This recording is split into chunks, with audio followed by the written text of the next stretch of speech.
Allow me to set the scene. One of the most technically advanced ships of her day is transporting passengers across the Atlantic Ocean. The comfort and style her passengers enjoy is without exception. She is fitted out with state-of-the-art technology, including electric lighting and a telegraph. Aboard are 33 American millionaires and hundreds of immigrants in search of a better life, all looking forward to their imminent arrival in New York City.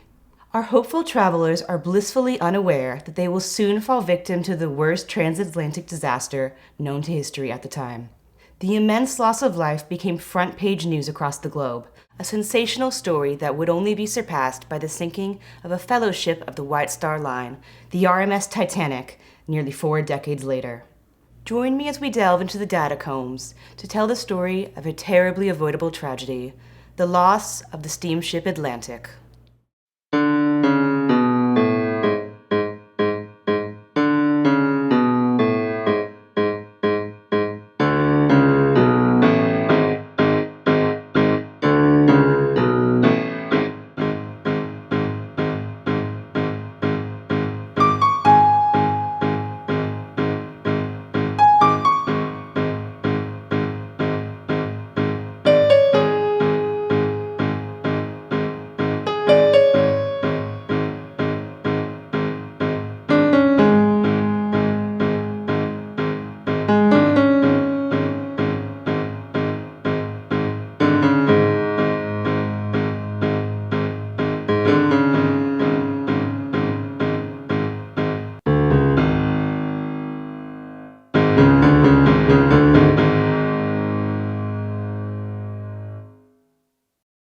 The SS Atlantic was built in 1871 by Harland and Wolff shipbuilders in Belfast, Ireland. She measured 421 feet long with a beam of 40 feet and weighed in at over 3,700 tons. Her single screw was powered by a state-of-the-art compound steam engine with 4 cylinders providing 600 horsepower. She had a telegraph used to quickly transmit messages from the bridge to the engine room, a novelty at the time. Many passengers were still wary of the reliability of steam power, so she was also fitted with 4 large, square-rig masts to be used in the event of engine failure. By 1873, she had successfully completed 18 voyages without incident. On Tuesday, March 20th, 1873, she left the port of Liverpool, England, for what would prove to be the final time. The following day, an additional 250 passengers boarded in Queenstown, Ireland, before she set off across the Atlantic. On board the ship were 178 passengers in saloon or cabin class, 615 in steerage, and 143 crew members. During the voyage, 14 stowaways were discovered and 2 babies were born, bringing the total number of souls on board to 952. Wealthy passengers traveling in saloon class were berthed in luxurious cabins, with ensuite bathrooms featuring warm running water.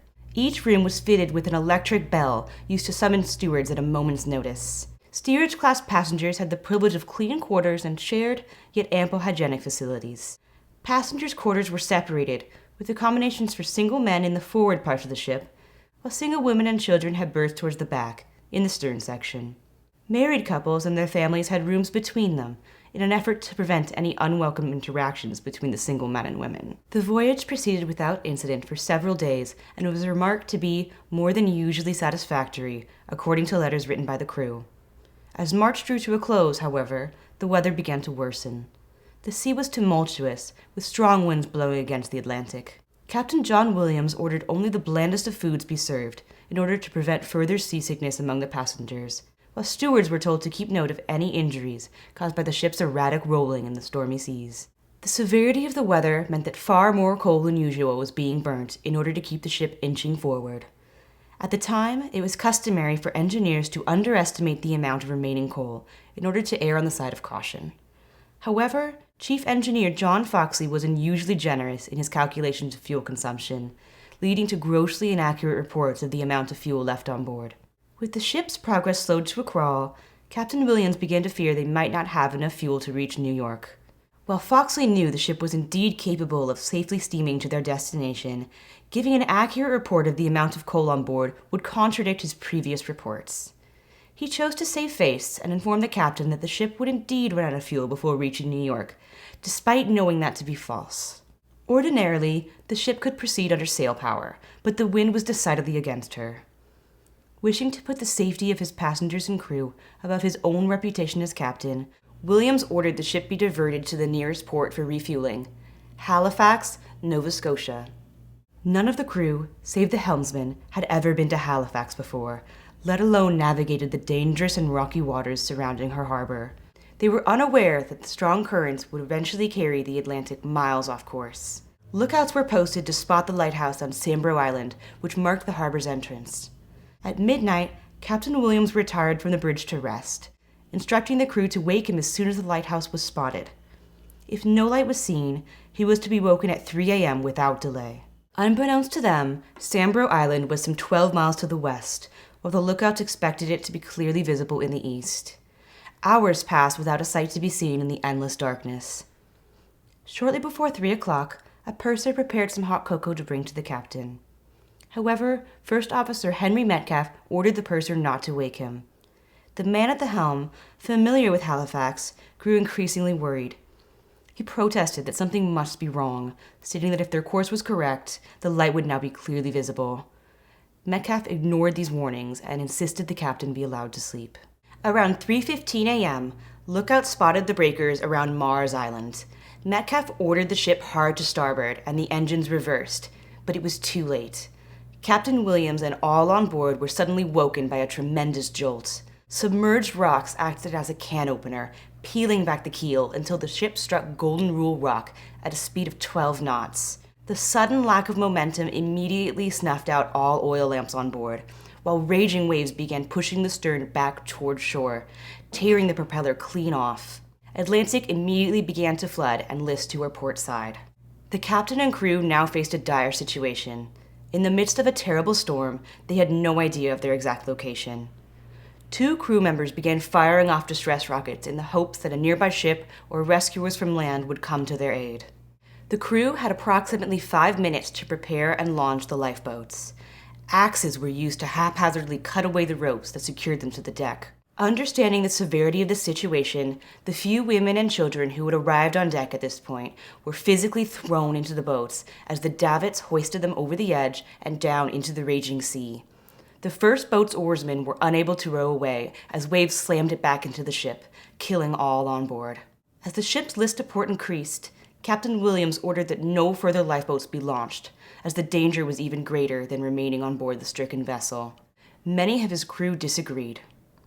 A mob of sailors, including Officer Metcalfe, boarded and launched another lifeboat, abandoning hundreds of helpless passengers. This boat fell into the sea, violently crushing the men to death. Not a single one of the 10 lifeboats was successfully launched, with waves carrying many of them off the deck before they could be boarded. One of the distress rockets misfired, severely injuring the men firing them, as the remaining rockets fell overboard. The scene was rapidly descending into chaos. Most of the women and children were still in their quarters below, struggling to dress and find their way around in the pitch-black darkness. Some eventually made their way up on deck, but many were trapped by debris, unable to escape. As waves continued to crash over the deck, people began to climb the rigging in a desperate attempt to avoid being swept into the freezing sea. Many husbands who could have survived by climbing the rigging instead chose to remain beside their wives and children. One crewman tried to save a baby girl by taking her with him into the rigging, but she froze to death in his arms. Their best hope of escape was to reach a large rock nearby the wreck. After several unsuccessful attempts, Quartermaster John Speakman managed to swim across and secure a line between this rock and the ship. 4 more lines were attached as survivors began pulling themselves along it and onto the rock. Hundreds of men now clung on for dear life. Another line was fastened connecting the rock to the shore of Meagher's Island. The Clancy family lived alone on this small island and had been woken by the distress calls. As the father Michael went to see what could be done, his daughter Sarah Jane O'Reilly began to prepare some hot stew over the fire. He returned with survivor who stayed behind in their home, while Michael went to raise the alarm on the mainland. At least 300 men would pass through the Clancy home during the rescue, all of whom were fed by Sarah and given whatever medical attention possible. Suddenly, the Atlantic rolled over completely, killing most of the survivors below deck in the process. Some of the women and children in the stern were trapped in compartments with air pockets or portholes. They too soon perished, either drowning or suffocating in the dark. The bow section still sat much higher in the water, leaving plenty of air for the men trapped there. They escaped by smashing portholes and climbing their way to the ropes. Among these men was 12-year-old John Henley, who had asked to sleep with his brother among the single men rather than with the rest of his family. Crewmen pulled the boy up by his hair and through a porthole, saving his life. Too terrified to traverse the ropes over open ocean, he climbed into the rigging. He would be the only child to survive. As morning dawned, the residents of Lower Prospect rallied a rescue party. Fishermen took their boats out to save men still clinging to the rock. However, the sea was still too rough for them to reach the ship itself, where 3 people still clung to the rigging. Second Officer John Firth, along with John Henley and a young woman named Rosa Bateman, were desperately in need of help. As Rosa's strength began to fail, and Firth worried she may fall to her death, he firmly tied her to the mizzenmast.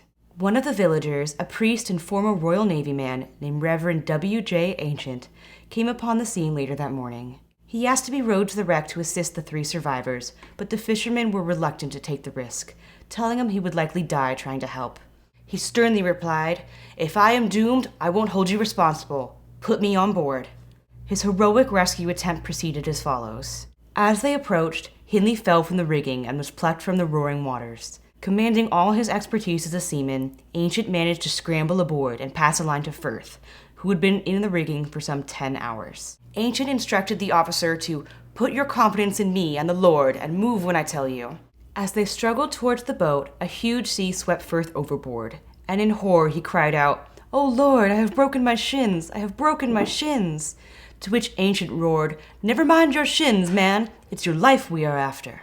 Unfortunately, by the time Reverend Ancient reached the ship, Rosa Bateman was dead. Her body was still tied to the rigging and subjected to violent waves. The elegant dress she had been wearing was torn to shreds until it had fallen away completely. Bits of flesh began to fall off of her corpse, and her eyes fell out of their sockets. The last thing rescuers saw as they left the ship was the awful sight of Rosa's decimated remains, expensive jewels still clasped round her neck. On the 5th of April, efforts to recover the corpses and cargo from the wreck site commenced. Initially, fishermen in small boats raised bodies using iron grappling hooks with the aid of wooden viewing funnels to assist in locating submerged remains. Journalists aboard specially chartered press boats recorded details of the fishermen at work, while artists sketched the grisly scene. Once the most easily accessible bodies had been brought to shore, a team of divers was summoned to begin the process of removing those still entombed in the ship's hull. One such diver lamented the horrors of the deep which will never be erased from my vision. Let this serve as a cautionary warning of the graphic nature of the following first-hand account. The cargo has broken bulk and lies heaped up in a confused mass. Bodies of men and women, bruised and torn, are jammed among the cases and crates. It is a horrible sight to look upon, and the magnifying power of the orbs through which I gaze upon it renders it all the more horrible. Fishes swim in and out among the corpses and boxes, feasting on the dead. Limbs are strewn around, having been broken off from the bodies by the continual action of the waters, which, when agitated, drive against the ugly pieces of the broken hull that stick up here and there and render my movements very hazardous. Having seen enough of this part of the sunken horror, I proceed towards one of the steerage cabins, in which all the women and children were drowned as they lay in their bin. Unfortunately, even more gruesome pictures awaited our misfortunate diver. If the sight in the hold among the cargo was horrible, the one that now met my gaze was 10 times more so. There, lying in an immense heap, were 100 or more bodies. They looked for all the world as if they were alive, with arms dislocated, eyes staring wildly, faces grinning as it were at you, and moving backward and forward with the undercurrent. Some were dressed, many were half nude. Children were clinging to their mothers, and stout men were clasping their wives. No description of the bodies brought to the surface could convey an idea of the horrid sight in that cabin. I closed my eyes and motioned to the conductor my readiness to leave. I have seen enough in that charnel house, the recollection of which will never fade. My conductor motioned me towards the steerage cabin. Bodies of stalwart men, young and old, were hustled together on the stairway, giving, from their distended nostrils, gaping mouths, and staring glassy eyes, some conception of the terror which seized them as they vainly struggled to reach the deck. Piled up in heaps on the port side were numbers of bodies of men. From continual knocking against the stanchions and sharp, jagged woodwork which is splintered and broken from the lining of the bunks, the faces and limbs of these dead are more ghastly than I have ever seen. Imagination cannot picture anything more terrible than what was in this compartment. The flesh is torn from the faces of many of the dead. Others, again, are bruised and battered about their heads and faces, which are red and bloody, and in striking contrast to the pale, livid features of others, which the action of the water has not disturbed. At this point, one might gamble that the situation couldn't possibly get any worse. Sadly, that would prove to be a losing bet. During the process of cataloging the victims, many bodies were looted before any record of their personal effects could be made. Remains of exceptionally good-looking women had locks of their hair cut off to be kept as morbid souvenirs. In one case, a group of New York gentlemen, hoping to identify lost friends, witnessed drunken pillagers stealing from the dead. A quarrel ensued, during which 2 men fell from the rocks and tumbled to their deaths into the sea. Which party these men were from was not recorded, but we can hope it was the looters who met such a fitting end. Upon examination, the body of one sailor known as Bill was found to be, in fact, a woman. Survivors recalled that Bill's life was sacrificed in efforts to save others. A newspaper at the time reported, "She was about 20 or 25 years old, had served as a common sailor for 3 voyages, and her sex was never known until the body was washed ashore and prepared for burial." She is described as having been a great favorite with all her shipmates, and one of the crew, speaking of her, remarked, "I didn't know Bill was a woman. He used to take his grog as regular as any of us, and was always begging or stealing tobacco. He was a good fellow, though, and I am sorry he was a woman." While some of the identified remains were reclaimed by surviving family and buried elsewhere, the majority of the victims were interred in mass graves. Reverend Ancient presided over the burial of 277 Protestants in his parish of St. Paul's Cemetery, Terrence Bay. Another 155 people were buried in Lower Prospect's Star of the Sea Catholic Cemetery. Sarah O'Reilly, who cared for John Lindley after he was orphaned, was buried there alongside her husband in 1922. Officer Metcalf received a private burial as well, but his headstone has since disappeared and the location of his grave was forgotten. 2 inquiries were held to ascertain the cause of the disaster. The Canadian inquiry placed blame squarely on Captain Williams, concluding that the conduct of Captain Williams in the management of a ship during the 12 or 14 hours preceding the disaster was so gravely at variance with what ought to have been the conduct of a man placed in his responsible position. The captain later recalled, "If I had been able to save even one woman, I should be able to bear the disaster. But to lose all? It's terrible. It's terrible." The sinking of the SS Atlantic killed more than 535 people that fateful April Fool's Day. During my research into this less than pleasant event, I came across a modern correction made to an official list of victims published in 1873. This anecdote to the story, added a century and a half after the disaster, lends some much-needed cheer to today's grisly tale. I am reading about the White Star Liner Atlantic sinking and notice that passenger number 434, David Boswell, is listed as lost, but he very much survived. He went on to settle in Winnipeg, marry, and have a family. He died in March 1925. He was my great-grandfather.